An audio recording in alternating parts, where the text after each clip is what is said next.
Hey guys! So I know it's the end of 2019, which means we're entering a new decade, and I was doing some reflecting recently about my previous decade and just all that God's done over it. So instead of making a post where I go through all the highlights of each decade, I thought I would make a video because I thought that would be a little bit more fun and a lot easier to do. Whenever I look back over the past decade, it's just so crazy to look at all that God's done. Whenever I look back at 2010, I was just graduating from high school. I really didn't have a relationship with God at the time. I was starting college at the University of Alabama, and really for those 4 years of college, I just kind of lived the college life. I was trying to figure out who I was, what I wanted to do with my life. And it wasn't until the end of college in 2014 that I finally began a real relationship with Jesus. I'd grown up in church, but really didn't understand what it meant or what it was like to have a relationship with Jesus until somebody invited me to Church of the Highlands at the end of college. And I'm so thankful that I got that invitation. My friend Courtney, who I worked with at the time, she invited me to One, which is the college ministry at Church of the Highlands. And honestly, that night changed my life. I've never seen people worship Jesus that way. And it was awesome to see people full of so much joy and so much life and doing life a different way. And I knew at that time I was just feeling really empty. I was feeling really lost. I was about to graduate from college, and I just kind of saw the trajectory of my life, and I didn't really like where I saw it going. And I knew that I needed something else. And really, Jesus rocked my world that night, and I rededicated my life to Jesus that night and never looked back. And from there, I ended up getting rebaptized that year. And then I graduated from college and moved to Birmingham. I got my first job, got involved at Church of the Highlands, which was really awesome. I started attending my first small group. And then after I attended my first small groups, I started making new friends, got involved in the growth track. A lot of times our pastor at that church would say, give me 1 year of your life, go all in, and I promise that it will be the best year of your life. And I can definitely testify to that. I went all in my very first year at Church of the Highlands, and it really doesn't matter what church you go to, as long as you're going to a life-giving church and you go all in. You serve on the dream team, you serve or volunteer at your church, you go to the Bible studies or small groups, and you just really lean into discovering your purpose. Like, God is gonna do so much in your life. And it was really crazy how quickly my life turned around. When I look at the first 4 years of the decade, I just see how broken and lost and hurt I was, and trying to find love in all the wrong places and trying to find my worth in all the wrong places. But then whenever I found Jesus, now looking back at the last 5 to 6 years of the decade, I just see so much redemption. I see how much God has turned my life around, and everything from my past is redeemed. And it's just so cool just to see what God did. And then in 2015, I found some of my best friends and began friendships with all of them. And then I actually ended up changing jobs, and it's the same company I still work for. I work for a bank that's based in Birmingham, Alabama, in their marketing department, and I began my job at that company, and I've been there for the last 5 years. Then in 2015, I led my very first small group. It was so awesome, so much fun. I started to realize that I had leadership potential. I started to see that God had a plan for my life. And then I joined the students team at church because I knew that I had a heart for helping people, be there for them, because I didn't feel like I had somebody who was there for me when I was that age. So I wanted to be that person who was there for them at their age. I attended my very first Motion student conference as a volunteer, and God radically changed my life at that conference.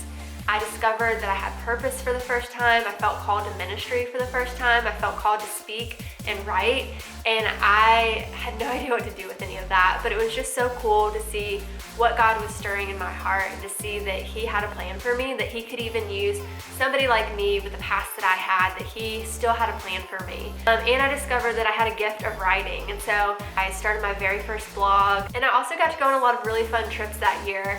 I went on my very first friends trip after college with all of my girlfriends, and we went on a cruise, and it was so much fun. And going into 2016, that was another life-changing year. It was so awesome when I look back and see all the cool memories. I got to do a lot of really cool stuff for my job with traveling. I got to meet Tim Tebow, which was really fun. And I also turned 25 that year, so that was really cool because I went on a really awesome trip with my mom. We went to Washington, D.C., and Philadelphia, and New York City. Also got involved in college ministry that year, which was awesome because I finally felt like really make a difference in somebody's life, because college was when I needed Jesus the most. And so it was really awesome to get to be there for the college students at Sanford and at Church of the Highlands. So I really loved getting to step into college ministry, and I'm still in college ministry to this day. The cool thing that happened in 2016 was that I got to help be on the launch team for a new campus at Church of the Highlands called Grandview, and that was so much fun, and I think that really opened my eyes and my heart to the desire for church planting, which would come into play a few years later. And then I also got more into blogging and writing and started digging deeper into those dreams and that part of my calling as well. And it was just crazy to see where all God took that and what all He did with that. And it was also cool in 2016 because I had my very first speaking opportunity, which is crazy to look back now, just seeing how many times I've spoken now. But I remember that very first time that I spoke, I was so nervous. I had no idea what I was doing. But it was just a really cool opportunity to be able to communicate for God and share His message to people and have the opportunity to make a difference through the words that He had given me. Then in 2017, I really just leaned into all that God was doing in my life.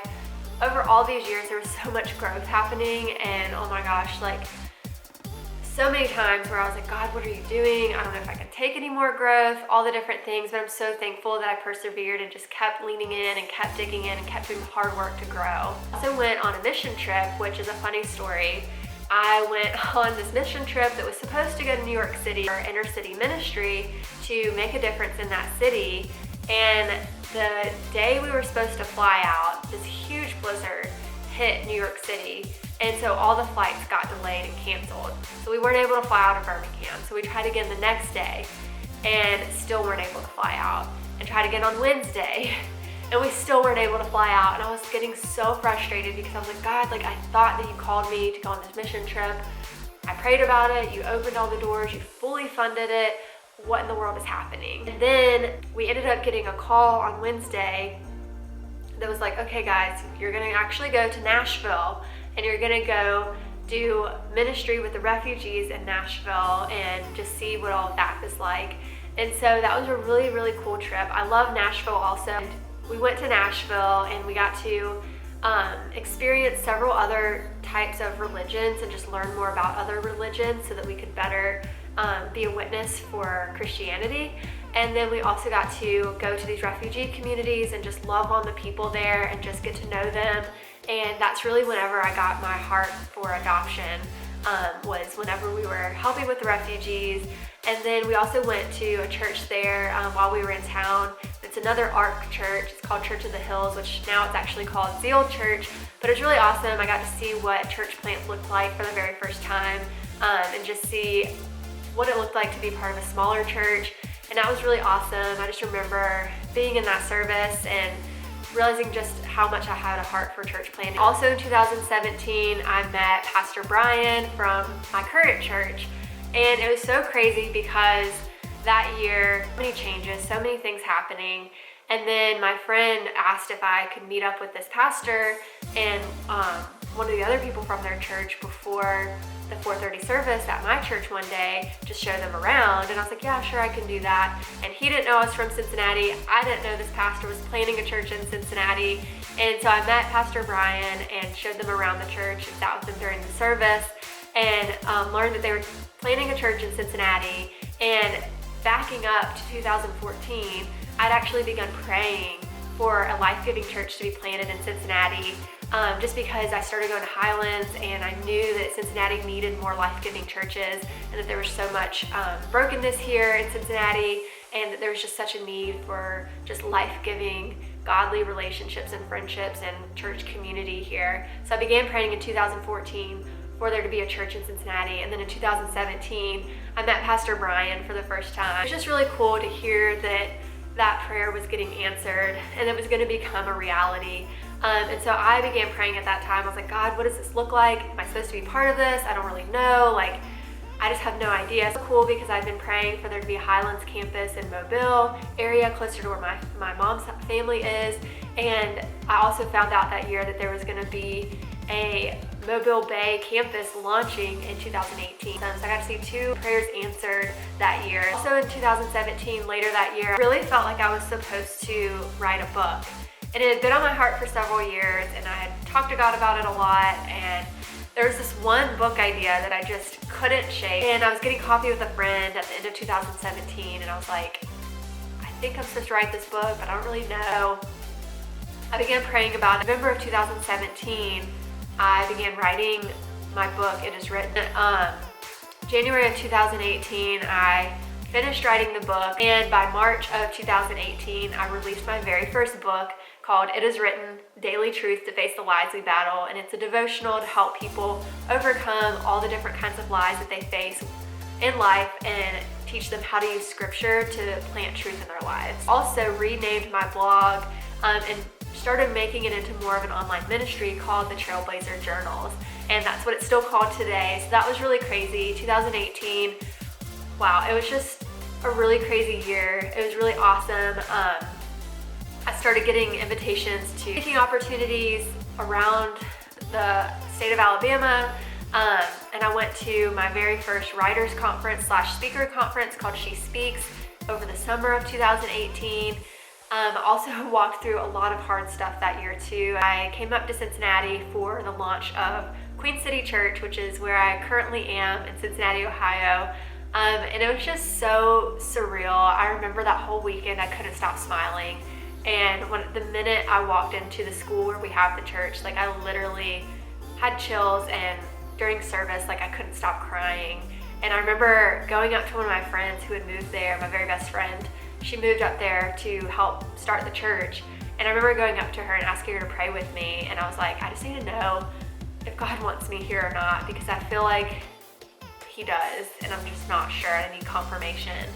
And so she prayed with me, and I couldn't stop crying, and I just prayed for God to confirm it through several people, and literally within a few days, like God confirmed it like left and right that I was supposed to move back to Cincinnati and be part of this church. Fast forward to 2019, everything started working out for me to be able to work remotely in my current position, keeping my job to move back to Cincinnati, and I was just blown away at how God orchestrated all of it in ways that I couldn't have even pictured or imagined. It was so much better than I could have imagined. 2018 was a really good year. It was a year of a lot of growth. It was a year of a lot of opportunity and open doors. It was also a year of learning how to navigate disappointment too, and better understanding God's timing. So then in 2019, when I moved to Cincinnati, it was a really great year. The beginning of the year was a lot of question marks, a lot of, am I gonna move? Am I not gonna move? Is this God's plan for me or not? Israel with my mom, and that was really awesome. We got to see so much, and that was just an incredible trip. It was just so much fun, and I learned so much. And I actually had put in, on a piece of paper, I put in the Western Wall, praying about moving to Cincinnati. And it was crazy because then in May of 2019, I was praying, and I had found this really cool apartment. It was like, okay, God, I think this is my open door to move. And so I talked to my work about it. They said yes, they let me move here. And I was able to be closer to family, and I was able to be part of the church. And so it's just really cool how God orchestrated every single piece of it. So yeah, and then I moved here in August to Cincinnati. This year has been one of the hardest and one of the best years of my life. I'm just blown away by all that God's done this year, just His faithfulness, and just looking back over this past decade and just seeing His hand orchestrating every single thing, and just every time I stepped out in obedience or surrender, like He came through, and like He never let me down, and His plan was always better. And so it's just really, really neat going into 2020. I'm just so excited to see all that God does. I'm excited to see the plan that He has for 2020, and just looking over everything He did in this past decade. I can't wait to see what He does in this upcoming decade. And hopefully in 10 years, I will be married and have kids and be further in my ministry and calling with God. And I just can't wait to see what the next 10 years looks like. I hope this video helps you to realize that I'm living proof that if you give your life to God, and if you form a relationship with Jesus, that He can radically transform your life. that He can redeem your past, that He can do so much more. And whenever a pastor tells you to go all in for 1 year of your life and see what God does, like, I can't tell you enough to do it and try it, because that's what happened to me, and my life has never been the same. My life has been drastically so much better following Jesus than whenever I was trying to do it on my own in college. So if you get nothing else out of this video, I hope that you will learn from my life and that you will be curious to have your own relationship with Jesus and see what can happen for you in this next decade. Thank you so much for watching. I hope this next decade brings you lots of joy, and I hope that you have a happy new year, and I hope you have a great week.